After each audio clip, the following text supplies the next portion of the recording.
اعوذ باللہ من الشیطان الرجیم بسم اللہ الرحمن الرحیم۔ بوٹسوانا اور جنوبی افریقہ میں سب سے پہلے شناخت کی گئی کرونا وائرس کے نئی تکرار نے سائنسدانوں اور صحت عامہ کے اہلکاروں میں تشویش کو جنم دیا ہے، کیونکہ غیر معمولی طور پر زیادہ تعداد میں وائرس کی منتقلی اور موجودہ ویکسینز کے لیے کم حساس بنانے کی صلاحیت رکھتے ہیں۔ ماہرین اس بات کا تعین کرنے کی کوشش کر رہے ہیں کہ آیا اومیکرون زیادہ منتقلی کے قابل ہے یا متاثرہ افراد میں شدید بیماری یا بنیادی طور پر ہلکی بیماریوں کا باعث بنے گا۔ برطانیہ کے سائنسدانوں نے خبردار کیا ہے کہ کووڈ ویکسین کی 2 خوراکیں آپ کو اومیکرون کے مختلف اقسام کو پکڑنے سے روکنے کے لیے کافی نہیں ہیں۔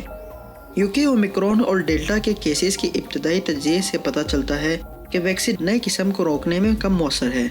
24 نومبر 2021 کو B11529 SARS-CoV-2 کی ایک نئی شکل کی اطلاع عالمی ادارہ صحت کو دی گئی۔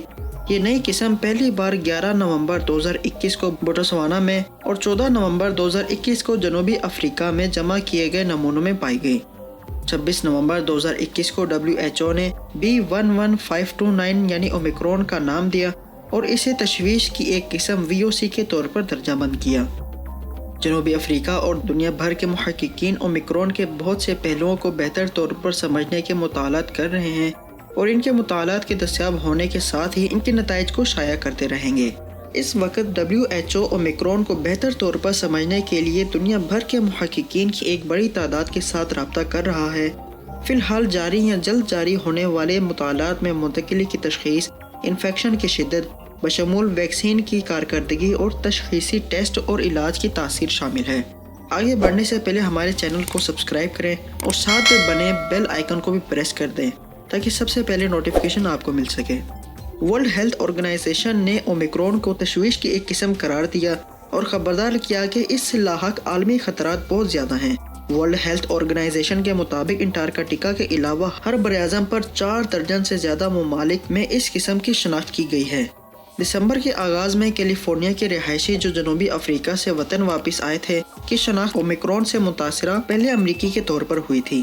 اس کے بعد حکام نے new York, Florida, Nebraska, Minnesota سمیت تقریباً 19 ریاستوں میں اس قسم کا پتہ لگایا۔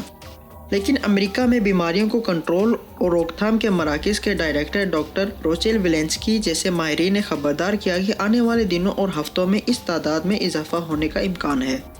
ڈاکٹر اینجلک کوڈسی جو جنوبی افریقی میڈیکل ایسوسی ایشن کے سربراہ ہیں، نومبر کے اواخر میں کہا کہ اس نے زیادہ تر مریضوں کو دیکھا ہے۔ وہ ذائقہ اور بو کی حس نہیں کھوئے تھے اور انہیں ہلکی سی کھانسی تھی۔ انہوں نے مزید کہا کہ اسپتال میں داخل ہونے والوں میں بہت سے لوگوں کو مکمل حفاظتی ٹیکے نہیں لگائے گئے تھے۔ پھر بھی یہ یاد رکھنے کے قابل ہے کہ اس سے پہلے کی مختلف حالتوں کی قسمت جس نے تشویش کو جنم دیا تھا، مثال کے طور پر بیٹا اور گاما، لیکن وہ کبھی بھی دنیا کے لیے سنگین خطرہ نہیں بن سکے کیونکہ وہ کمزور ثابت ہوئے۔ موجودہ ویکسین سے توقع کی جاتی ہے کہ وہ شدید بیماری، ہسپتال میں داخل ہونے اور اومیکرون کے مختلف اقسام کے انفیکشن کی وجہ سے ہونے والی اموات سے بچیں گے۔ کووڈ ویکسین کے مکمل طور پر ٹیکے لگوانے والے لوگوں کے بریک تھرو انفیکشن ہونے کا امکان ہے۔ دیگر اقسام کے ساتھ جیسے ڈیلٹا ویکسین شدید بیماری، اسپتال میں داخل ہونے اور اومیکرون کا حالیہ ظہور ویکسین کی اہمیت پر مزید زور دیتا ہے۔ سائنسدان اس بات کا تعین کرنے کے لیے کام کر رہے ہیں کہ اومیکرون کے بدلے ہوئے جینیاتی میک اپ کی بنیاد پر کچھ علاج کے مؤثر رہنے کا امکان ہے، جبکہ دیگر کم مؤثر ہو سکتے ہیں۔ ڈیلٹا نہ صرف پہلے کی مختلف شکلوں کے مقابلے میں زیادہ قابل منتقلی ثابت ہوا، بلکہ یہ زیادہ شدید بیماری کا باعث بھی ہے۔ اس کے باوجود ویکسین نے ڈیلٹا کے انفیکشن کے خلاف مضبوط تحفظ فراہم کیا، جس میں پہلے کی مختلف حالتوں کی نسبت معمولی کمی تھی۔ زیادہ اہم ویکسین نے ڈیلٹا سے ہونے والی شدید بیماری اور موت کو بھی کم کیا۔ دسمبر کے شروع میں ریجنیرون نے کہا کہ اس کا کووڈ اینٹی باڈی کا علاج اومیکرون کے خلاف کم مؤثر ہو سکتا ہے، لیکن GSK کمپنی نے پایا کہ ان کا مونوکلونل اینٹی باڈی علاج مختلف قسم کے خلاف طاقتور رہا۔ صحت کے حکام نے بتایا کہ ایسے فرد جسے مکمل طور پر ٹیکے لگائے گئے تھے، اس میں ہلکی علامات تھیں۔